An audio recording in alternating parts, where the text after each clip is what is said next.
What kind of devilry is this? I mentally asked myself. While working at my desk, I absent-mindedly scratched a spot on my arm. Looking at it, I noticed that the area I had been scratching was inflamed with a red rash about an inch in diameter. I'll have to check tonight when I get home if there are any spiders nearby. Most likely, I was bitten while I was asleep last night. So, I'll start with the bedroom.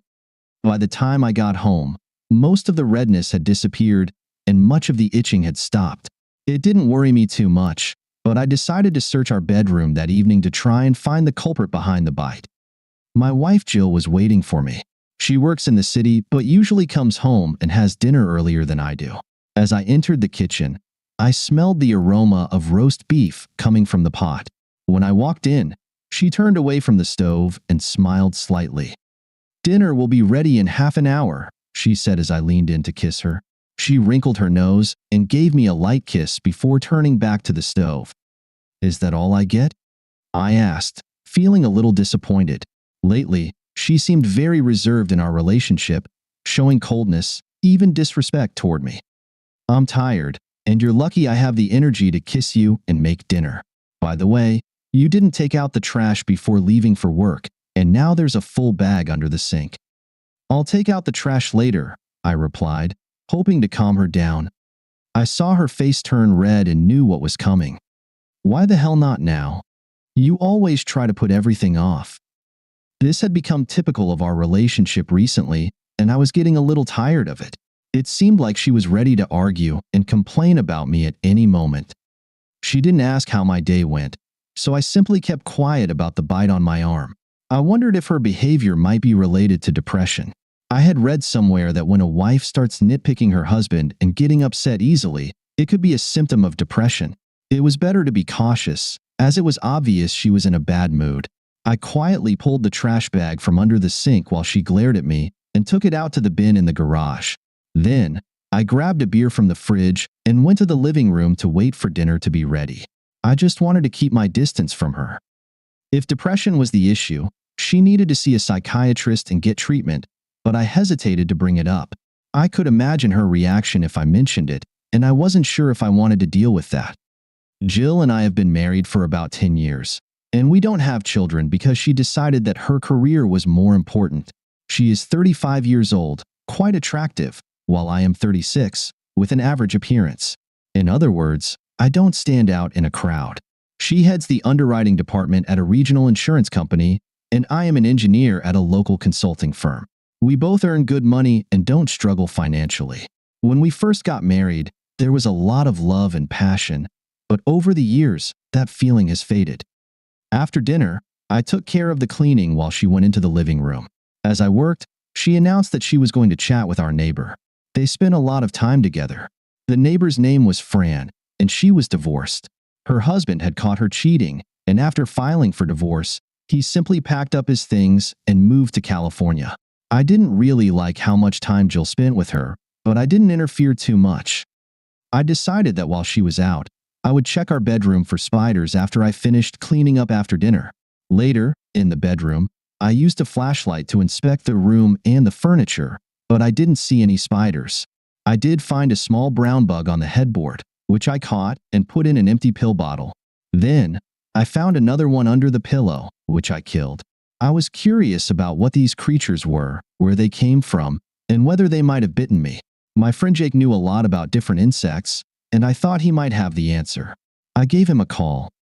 "What's up, Jim?" he asked. "Jake, I need your help. I found this bug in our bedroom, and I've never seen anything like it before. Can you take a look? I'll take a close-up photo and email it to you." "Sure," he replied. A few minutes later, I sent the email with the photo. Then, I leaned back in my chair and waited. About 20 minutes later, my phone rang. "Hey, Jim, you should get an exterminator. You've got bed bugs, and they're very difficult to get rid of. That's why I recommend finding an exterminator as soon as possible. Have you or Jill traveled recently? They're usually brought back from cheap hotels. That's one way they can end up at home or even at work." "No, we haven't left the house in the past couple of months, and we haven't been near a hotel room. I haven't heard of any at work either. At least, Jill hasn't mentioned anything about her workplace. Well, you've brought them in from somewhere. Like I said, get in touch with an exterminator, and they might have some ideas for you. If they're only in the bedroom and it's recent, the rest of the apartment might still be clean. All right, thanks, Jake. Bedbugs. Damn. I thought I'd better head upstairs, search the bedroom, and see if I can find the source. It's already too late to call an exterminator, so I'll have to wait until morning. Before going to the bedroom, I turned on my old computer and opened Wikipedia to read about bedbugs. There was a lot of unpleasant information about these tiny creatures. The only saving grace, I thought, was that Jill hadn't complained about any bites yet, so maybe we hadn't reached the infestation stage. But it would happen soon enough if they started laying eggs. I began my search with our bed. After checking the seams and crevices of the mattress, I didn't find any new bedbugs or signs of their presence. Looking under the bed, I noticed a small fabric bag among the dust and rolls of gift wrapping paper that Jill kept there. Jill used to take the bag with her to work when she planned to stop by her wellness club afterward. I pulled it out and carefully examined it. It was empty, and I didn't find any bedbugs, but it seemed I had found some evidence. I also noticed a hardened residue at the bottom of the bag that looked like dried male secretions. When I brought it to my nose, I smelled what was unmistakably the scent of those secretions mixed with the smell of female fluids. What the hell? I thought, what's going on? These aren't my secretions. Is she cheating on me? Maybe there was some other explanation, but I couldn't think of anything right away. Could she have lent the bag to a friend? Unlikely. If she's fooling around with someone, I need to find out quickly and then decide what I'm going to do. Forgetting about the search for bedbugs, I put the bag back in its place, went to my den, and poured myself a large scotch on the rocks. Should I confront her? Before I do that, I need to be sure she's having an affair and find out with whom and for how long. That will determine my next steps. A confrontation would just lead to denial and leave me with no clarity and no trust. That's not the best way to continue our marriage. But how do I find out? I could hire a private investigator, but that would likely be too expensive, so I'd have to handle it myself. Electronic gadgets were all the rage, so I went back to my computer to search for them. There seemed to be a ton of websites selling devices designed to catch cheating spouses. I reviewed the different surveillance items to see what would fit my situation without costing too much. Judging by the look and smell of the bag, Jill hadn't been going to the spa after work. She was using that time to meet with her lover, carrying her lingerie for their rendezvous in the bag and then back home. It was obvious that she was going to a motel or private house, not having sex in the back seat of a car. I used this information to decide on my purchases. Eventually, I chose a small recording device that could be hidden in her bag and a GPS tracker that could be attached to her car. I didn't think tapping her phone would work since she mainly used her mobile phone for personal calls. The GPS tracker would help me monitor her location when she was away from home. I pulled out my credit card and was just finishing placing the orders with express shipping when I heard Jill come home. I heard her go into our bedroom. Her impatience and disregard toward me had become common lately, and now I knew the reason. She was cheating on me, and we might very well end up separating. So I needed to start thinking about protecting myself financially. I made some bank and investment transfers on my old computer. Once I finished, I felt a bit better. If, for some reason, I was wrong, I could undo things later. However, it was unlikely that I was mistaken. I would make changes to my insurance later, after I had solid proof of her infidelity. 2 days later, I received the surveillance devices I had ordered. It didn't take me long to read the instructions for the GPS tracker and set up my laptop to monitor it. Then, I quickly slipped into the garage and attached the tracker to the underside of her car. I did the same with the mini voice recorder when she went to visit her friend Fran that evening. The recorder's transmitter went into the trunk of her car.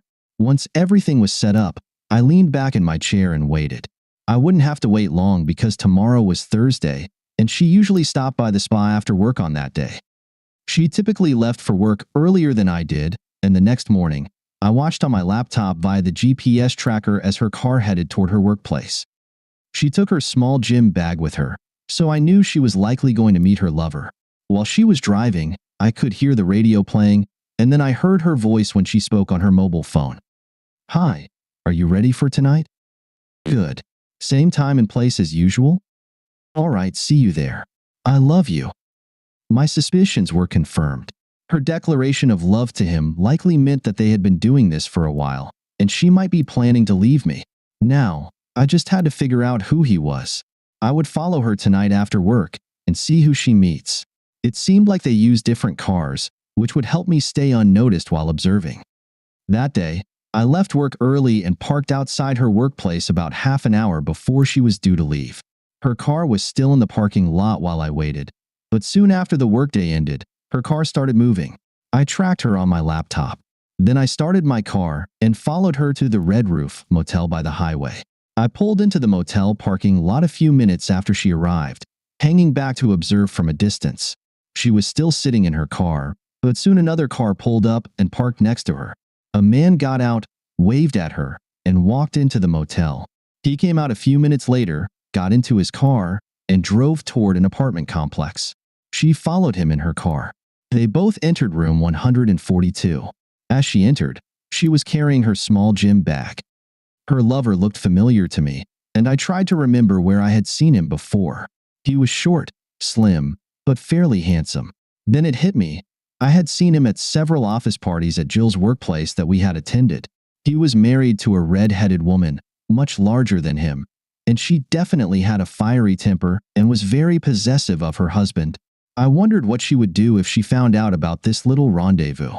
I even remembered their names, Joe and Melinda Bateman. We had sat at the same table during one of the parties. I didn't recall Jill interacting with him much, and I was curious about what had sparked this affair. Suddenly, I had an idea that was sure to stir things up. I got out of my car, went into the motel office, and asked to see the local phone directory. I quickly found Joseph and Melinda Bateman listed, stepped outside, and dialed their number on my cell phone. Hello, is this Mrs. Bateman? Melinda Bateman? Yes, who's calling? You don't know me, but something else is interesting. Do you know where your husband is right now? He's at the gym, and why the hell do you care? I think I should inform you that he's currently at the Red Roof Motel near Maple Road, in room 142 with a woman. You're lying. He wouldn't dare do something like that. Check for yourself, Mrs. Bateman. Click. The phone went silent, and with a smile on my face, I returned to my car and waited to see what would happen next. About 20 minutes later, a large Cadillac stormed into the parking lot and stopped in front of room 142. A very angry red-headed Amazon got out of the car, and after confirming that her husband's car was parked outside, she began pounding on the door of room 142. A few minutes later, the door opened, and I saw it was on the chain as Joe peeked through the gap. That didn't stop Melinda. She stepped back and kicked the door wide open, slamming poor Joe in the face. I was really starting to enjoy this as I imagined a very angry woman beating up both Joe and Jill. It took me a few seconds to realize that I had seriously underestimated the fury of a scorned woman. Gunshots rang out from the room. From where I was sitting, I couldn't see into the room, but the shots didn't bode well for Joe and Jill. I was in shock when I saw Melinda return, clutching a 9mm pistol. She got into her car and sped out of the parking lot with screeching tires, almost hitting a truck. A few seconds later, doors from other rooms started to open, and people cautiously stepped out to see what had happened. The clerk from the office rushed over, peeked into the room, and then turned to a nearby guest, shouting, "Call 911. Hurry." I didn't dare move. I thought that if I started the car and drove away, it would draw attention to my strange behavior. Instead, I got out of the car and joined the crowd that had gathered at the door of room 142. I could barely make out Joe's body sprawled on the bed, with blood flowing from his chest. I didn't see Jill. Within a few minutes, the ambulance and police arrived, and I had to decide what to do. Without a doubt, my wife was also in the room and was most likely shot. Should I rush to see what happened to her? I thought to myself that she wasn't really my wife anymore.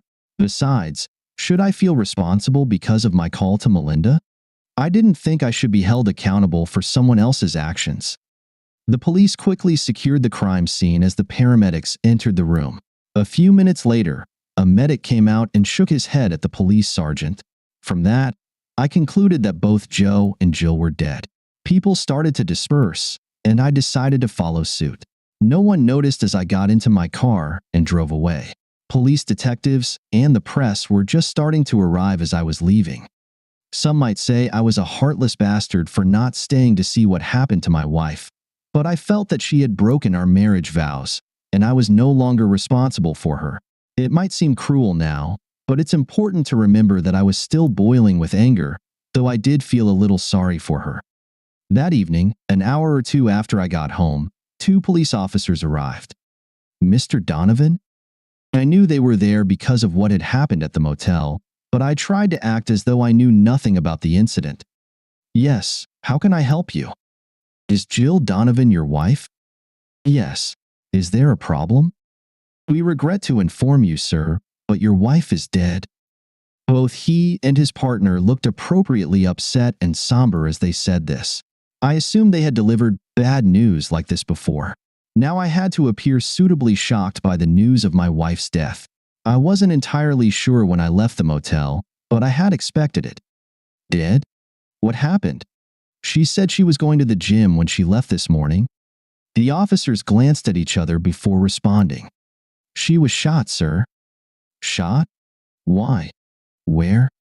It was at a motel on Maple Street, sir. The officers were starting to feel very uncomfortable. What was she doing at a motel? I began to feel nervous. She was with a man, sir, and his wife found them and shot them. My God, how terrible. But, officers, I recently found out my wife was cheating on me, so I'm not surprised. Where is this man's wife? Did you catch her? She's dead too, sir. She took her own life. I was almost speechless. My God. Yes, sir. Will you be all right, sir? Yes, yes. Thank you very much for the information. Where's my wife now? They took her to the city morgue, sir. You can go there to identify her and then make arrangements for the funeral. The morgue opens at 9. Thank you again, officers. I'll do that in the morning. Good night, I said, closing the door. I don't think I looked or acted appropriately, as if I were truly shocked by the news, but I felt no remorse for my actions. Now, there were other things to take care of. First, I called Jill's parents. They should be the first to know, I thought. When I told them what had happened, they were initially speechless and didn't believe that their daughter was dead, or that she had been committing adultery when she died. They agreed to meet me at the morgue the next morning to help with the final funeral arrangements. It was a sad conversation, and I knew it would be hard for them. Then I called my parents and informed them about what had happened. They were just as shocked as Jill's parents and couldn't come to terms with the fact that Jill had been unfaithful and was now dead. I knew the news hit them hard because they had always loved Jill. Until recently, I had loved Jill too, but the last few months had been tough on our marriage, and I felt my love for her slipping away. When I found out she was cheating on me, whatever remained of my love for her simply vanished, and I started to hate her. Now, I couldn't even mourn her. It began to dawn on me that my call to Melinda, informing her about her husband's affair, might attract the attention of the police. So, I planned to call my lawyer in the morning and arrange a meeting to discuss my involvement in the deaths of my wife and Joe. I didn't think I had done anything that could get me into trouble, but I wanted to be sure, just in case. The police would investigate what happened with Joe's wife, and I wanted to be certain of my legal standing. That evening, I went to bed early but couldn't sleep.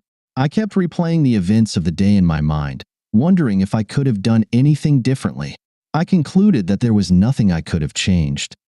Later that week, I met with my lawyer, and after hearing my story, he confirmed that I couldn't be held legally responsible for the deaths of my wife and her lover. In any case, the police never showed any interest in my phone call to Melinda.